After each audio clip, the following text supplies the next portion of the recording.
Alors bonjour à vous tous, j'espère que vous allez bien et à vous toutes. Alors aujourd'hui j'ai décidé de vous faire une vidéo, oui une vidéo qui parlera du jardin. Parce que je vous ai jamais finalement expliqué où est-ce que je cultive, sur quoi je cultive, si c'est en montagne, en haute montagne, en semi-montagne, à combien de kilomètres de la mer, etc. Je vous ai jamais précisé ça, les conditions et tout, un peu extrêmes. Et je dirais que je suis un peu l'irréductible du village, si vous voulez, à cultiver.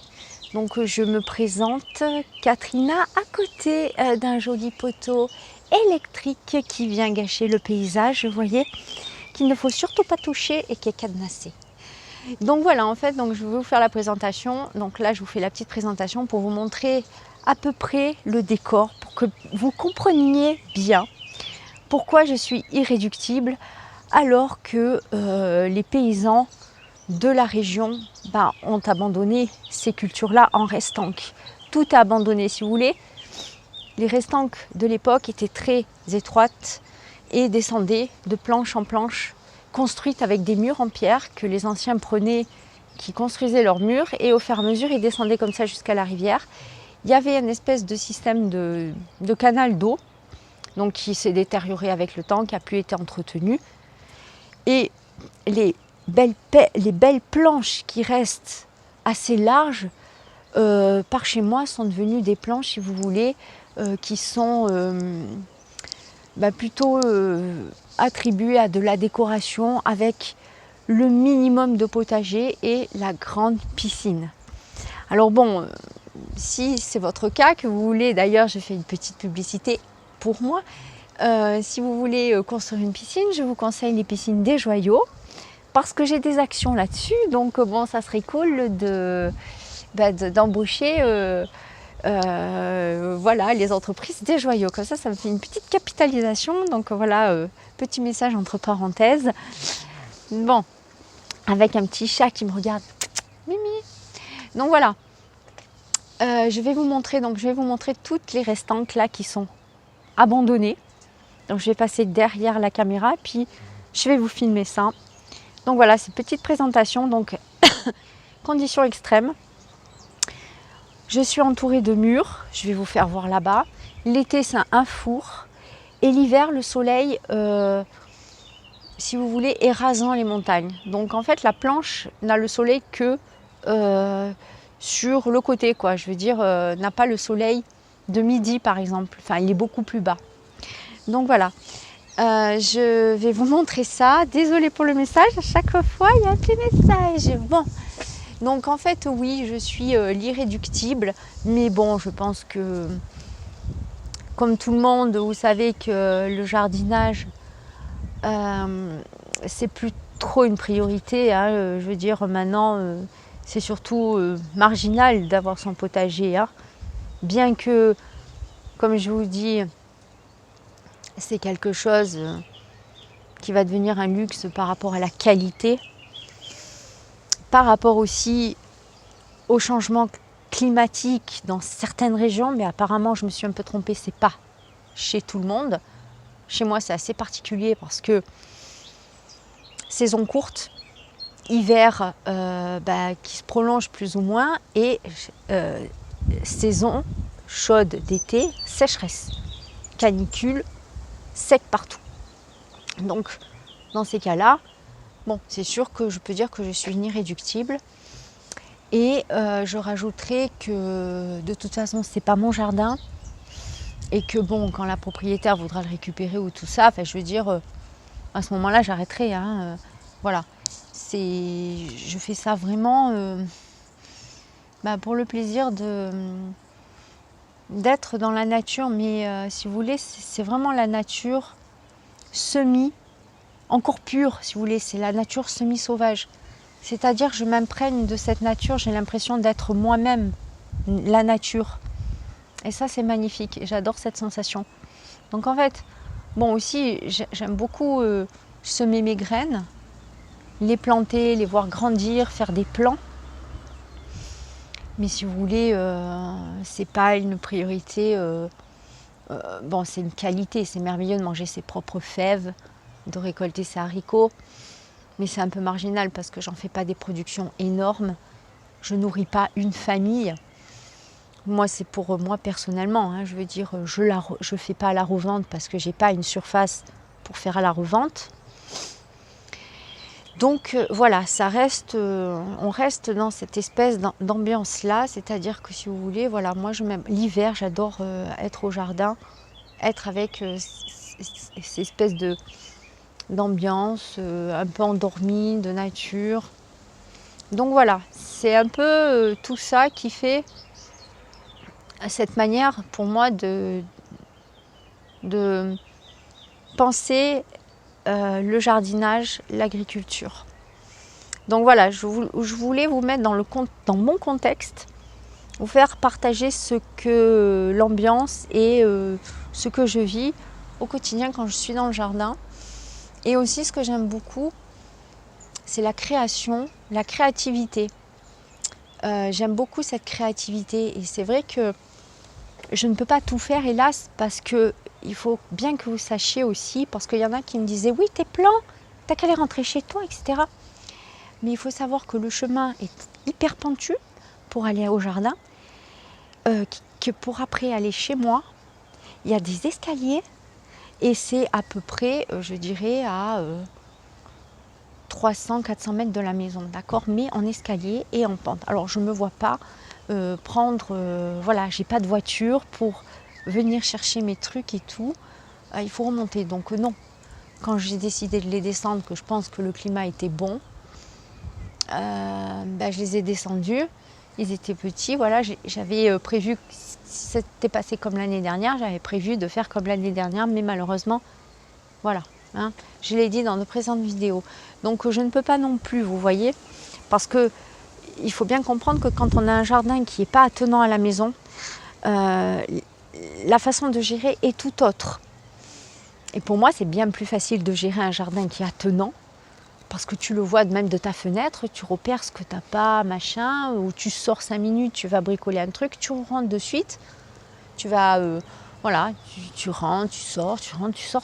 Tandis que moi, quand je viens dans mon jardin, je passe 3-4 heures dans le jardin et après je rentre. Voilà. Si vraiment il y a un truc où je dois venir une deuxième fois, je viens. Mais en général, je ne vais pas faire 50 000 voyages pour rentrer, sortir, etc. Vous voyez, quand j'y vais, j'y vais. Donc j'amène ma bouteille d'eau, j'amène tout ce qu'il faut à chaque fois. J'amène les bidons, j'amène les croquettes. Donc voilà, c'est comme ça que ça se passe ici, chez moi.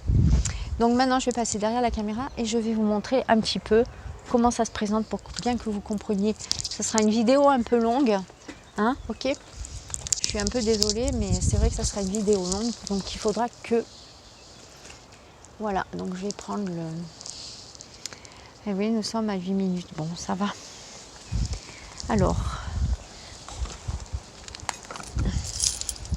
Donc voilà, déjà, je ne sais pas si vous allez bien remarquer. Donc là, il y a une espèce de petit truc en béton que les EDF a fait. Hein. Et là, on a les gros murs. Voilà. Et là-bas, c'est mon jardin. Donc voilà. Voilà les restants. Voilà, vous voyez ? Donc en fait, tout ça, là, tout ce que vous voyez, toute cette végétation, là, qui est là, qui est là, qui est là. Je vous ferai un autre côté. Tout ça, c'était cultivé avant par les anciens. Toutes ces planches ici, et il y en a là-bas aussi, et là-bas en face, tout ça c'était cultivé. Vous vous rendez compte les gens, tout ça c'était cultivé. Et maintenant, tout ça c'est abandonné. Voilà. Alors excusez-moi, je coupe 2 minutes. Alors voilà, on continue. Donc ici, c'est le chemin. Donc il ne faut pas tomber, hein. Voyez, là c'est moi qui l'ai taillé, là, ici. J'ai taillé ces arbres-là qui étaient abandonnés. Donc, vous voyez l'épaisseur des murs quand même, hein, qui entourent le jardin. J'ai taillé ici le chemin, etc. Regardez-moi ces pierres. Hein. Vous voyez ? Voilà quoi, hein, la grandeur des pierres. Voilà. Donc ça c'est un olivier Donc tout ça, je l'ai taillé cet hiver, je l'ai coupé. Et je l'ai jeté en bas là, parce que de toute façon je ne pouvais pas le mettre ailleurs, en espérant que tous les animaux sauvages, donc ça c'est sangliers, biches, etc., qui montent par là et qui font s'écrouler. Le problème qui est en train de se passer, c'est comment ça s'appelle, mince, l'érosion, voilà.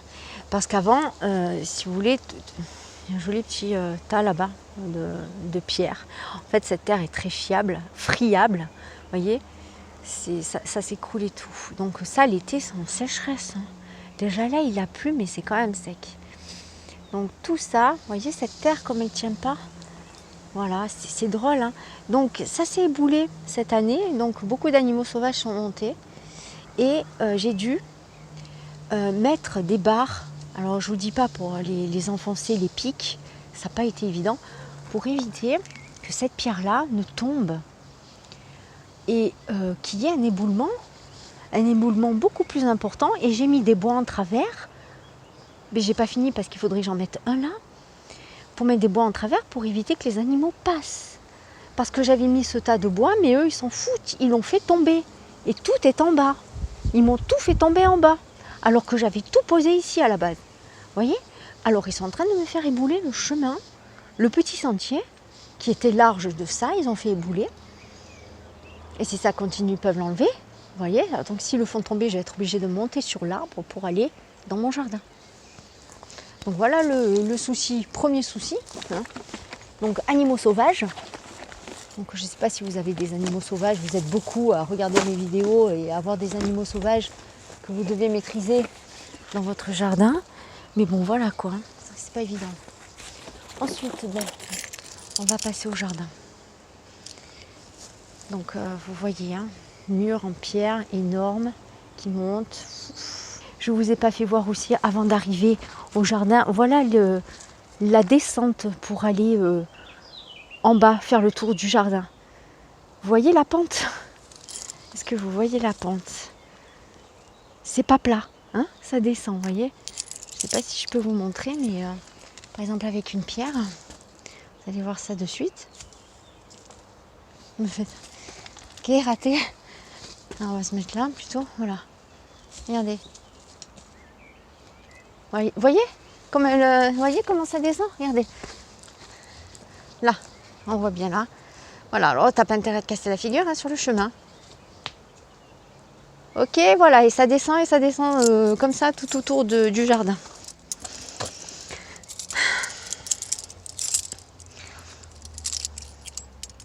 Ok, donc là j'ai passé la porte. Donc là on arrive donc dans le jardin. Et l'été c'est un espèce de four parce que je suis entourée de murs. Vous voyez, je n'ai pas de côté ouvert, de côté ouest et nord. Je n'ai pas le soleil, si vous voulez, vraiment du coucher de soleil en fait. Donc là j'ai une belle ouverture ici. J'ai taillé cette année, j'ai taillé l'olivier, donc j'ai beaucoup plus de luminosité sur cette planche-là. Mais vous voyez la végétation, enfin je veux dire, c'est hallucinant. Donc, vous voyez, c'est tout en pente. Ça descend comme ça. Donc c'est des très petites planches, vous voyez. Donc il faut arriver à gérer sur des petites planches. Là, c'est mon installation que j'ai mis ici pour finir de remplir ce bidon-là. Plus, donc là, il y a des trous partout pour les animaux, les chats. Mais c'est vrai que je ne suis pas à l'abri d'une fouine qui passe, etc. Donc voilà, là j'ai fait un petit élagage pour avoir plus de soleil et ainsi que le noyer que j'ai élagué aussi pour tout à la main. Alors il faut savoir que chez moi, dans mon jardin, je scie tout le bois à la main. Et je le réduis en petits bois. BRF, je crois qu'on dit, ou BFR, ou BRF, je crois. Je le fais à la main au sécateur. Donc en fait, il faut savoir que dans mon jardin, je fais tout manuellement. Je ne me sers pas de mécanique à moteur, au lithium, etc. Tout est à la main. Voilà, donc parce que c'est une philosophie qui me fait du bien. Je reste dans le calme et la plénitude et je suis en harmonie avec la nature quand je fais ça. C'est-à-dire que quand je vais élaguer mon arbre avec ma scie, je vais être dans le bruit juste de la scie, vous voyez, dans ce calme-là. Je ne supporte pas les tondeuses, je ne supporte pas les tronçonneuses, qu'est-ce qu'il y a aussi, les élagueuses, tous ces trucs à moteur, je ne les supporte pas. Donc, je le fais à la main et ça vous procure. Ouais, tu vas me dire, ouais, t'es pas moderne et tout, mais tu vas me mettre tout le temps. Nanana. Ok, mais le bonheur que ça me procure, le calme, la plénitude, ça n'a pas de prix. Ça n'a pas de prix. Et ça dure qu'un temps. Un jour, je ne pourrai plus le faire. Voilà. Donc voilà. Hein. Alors, il faut savoir que ce jardin, était hyper sauvage, encore pire que ce qu'il avait été avant, quoi. Encore pire que... Non, voilà, c'était sauvage. Donc, il a fallu tout nettoyer. En plus, les anciens avaient laissé tout un merdier, tout dégueulasse. Et c'est une terre donc qui n'a pas été entretenue. Donc, toute cette roche-là que vous voyez, qui a été pas mal abandonnée, cette roche-là, qui est du côté donc du ouest-nord, toute cette roche-là qui entoure le terrain est hyper friable et tombe. Et elle tombe là, donc la bâche est importante quand elle est solide. Vous voyez, il faut qu'elle soit solide. Donc c'est important qu'elle retienne les pierres, parce que je peux me prendre des pierres sur la tête, vous voyez. Parce que les arbres ont poussé à même la roche. Donc à tout moment ça tombe. Donc j'ai beaucoup de pierres, vous voyez, j'ai beaucoup de pierres comme ça quand j'arrive dans le jardin, mais qui sont par terre. Donc voilà. Et ce qui fait que la terre, au fur et à mesure, ces pierres se sont mises dans la terre et c'est une terre très pierreuse. Donc là, j'ai commencé à faire un tri. Donc voilà ce que j'ai trouvé dans la terre, hein, les enfants, dans ce bout-là, à peine, ce morceau-là. Hein. Voilà tout ce que j'ai trouvé là. Et puis ici aussi, là sur le bord du canal, j'ai un peu nettoyé. Et là, donc c'est mon tamis, ma terre tamisée. Donc là, c'est toutes les pierres ici. Parce qu'en fait, je vais faire un chemin. Je vais faire un petit chemin en pierre, un peu un jardin à la japonaise. Si j'ai le temps, si j'arrive. Je pense pas que ce soit cette année. Coucou, petit chat sauvage, là, regarde. Alors, joli. Un nouveau bébé. Alors. Donc, je voudrais faire ça, mais cette année, je sais pas trop, là, l'été, parce que c'est trop un four. En plus, il y a des moustiques en pagaille. Mais j'ai commencé donc à trier les grosses pierres. Les petites, ici, feront le chemin. Voilà. Donc toute cette terre-là, je dois l'enlever, je dois la tamiser. Elle va descendre sur les planches en bas. Donc vous voyez, hein, toutes ces pierres, hein, c'est... Voilà, regardez. Toutes ces pierres-là, vous voyez, une petite tomate. Coucou les petites tomates. Alors, vous voyez, et le lierre envahit, parce que personne n'a jamais nettoyé. Moi, je ne me sens pas de nettoyer ça, c'est trop énorme. Donc, vous voyez, voilà. Je suis entourée de roches. Voilà, donc en fait, si vous voulez, ça capte la chaleur et l'été, c'est un four. Hein, c'est un four. Donc, je vais vous montrer. Hein, plus les murs des planches. Donc, voilà, donc en fait, j'ai quatre planches. Voilà, 4 qui sont pas très larges. Et donc, je suis limitée.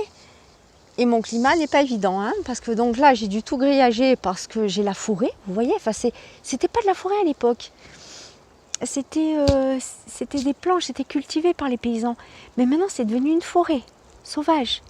Donc, le peu d'animaux qui restent sauvages, je ne dis pas, parce que s'il devait y avoir plein d'animaux sauvages, à mon avis, mon jardin, il n'y en aurait plus, hein, je pense.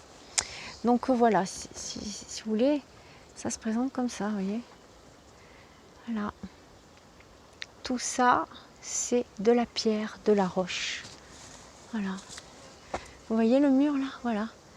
Je suis contre. Ah, ça a coupé là, je ne sais pas où j'en étais, mais enfin voilà. Vous voyez? Mur de l'entrée, là, qui fait tout le tour, recouvert par du lierre, qui fait tout le tour, là, voilà.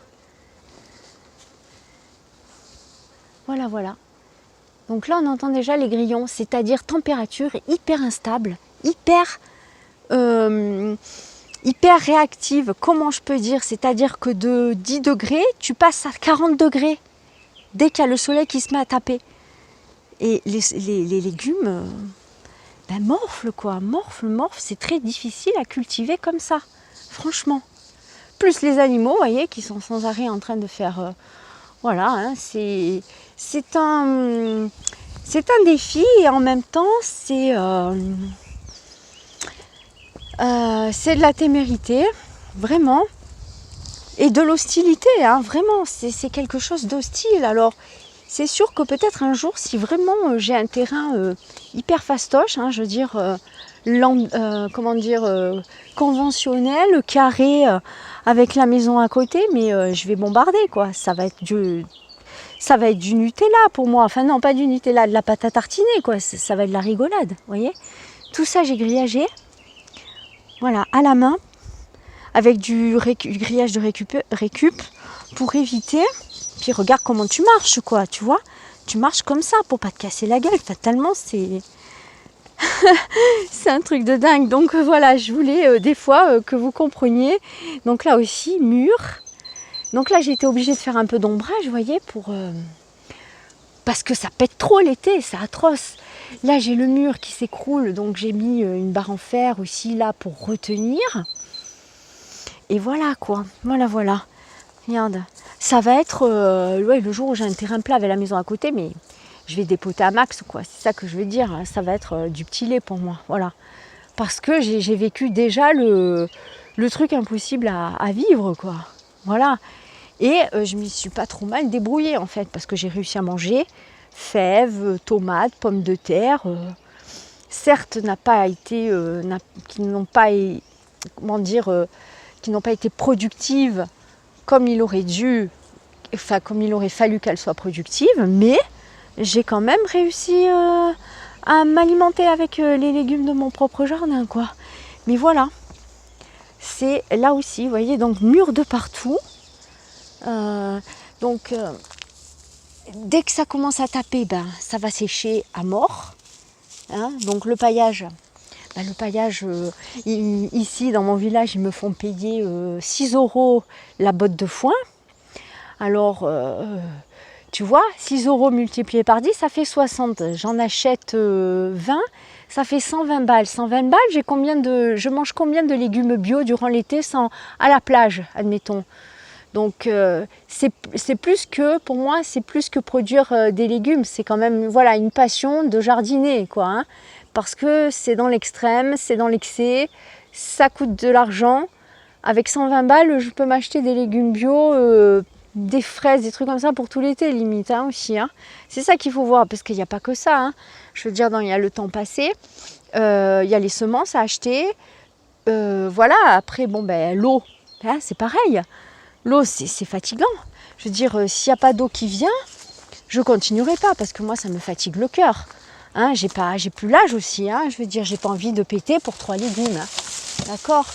Donc voilà. Et là, regardez, j'ai déjà chaud. Là, c'est fou. Là, alors, dès qu'il y a le soleil, là, voilà, ça y est. Dès qu'il y a le soleil, je suis sûre, au soleil, je suis à 40 degrés. C'est une terre où ça tape parce que je suis hyper protégée. Hyper protégée par tous les arbres. Ça fait une espèce d'écosystème, mais hyper réfléchissant avec la roche qui absorbe le soleil et qui la renvoie. Ça fait double température en fait. Donc voilà comment ça se présente. Donc je tenais à faire cette vidéo pour que vous compreniez bien la culture de Restanque dans les régions donc méridionale, semi-forêt et semi-altitude. Voilà, donc ça sera la fin pour cette vidéo. Je vous dis à plus tard pour d'autres aventures. Voilà. Mais c'est une belle expérience. Hein. C'est une belle expérience. Voilà, un peu fatigante hein, quand même. Mais regardez, c'est bisannuel, hein, magnifique, de l'année dernière. Hein. Comme il est beau. Ils ont passé tout l'hiver. Le fenouil très résistant. Hein. Très résistant. Bon, après, je vais le couper, hein, ça sera la fin, puis j'en ressèmerai d'autres. Ça doit faire une belle racine intérieure. Hein. Voilà, on va laisser place aux autres cultures. Ben, je vous dis à bientôt. Portez-vous bien. Ciao, ciao les amis. Ciao.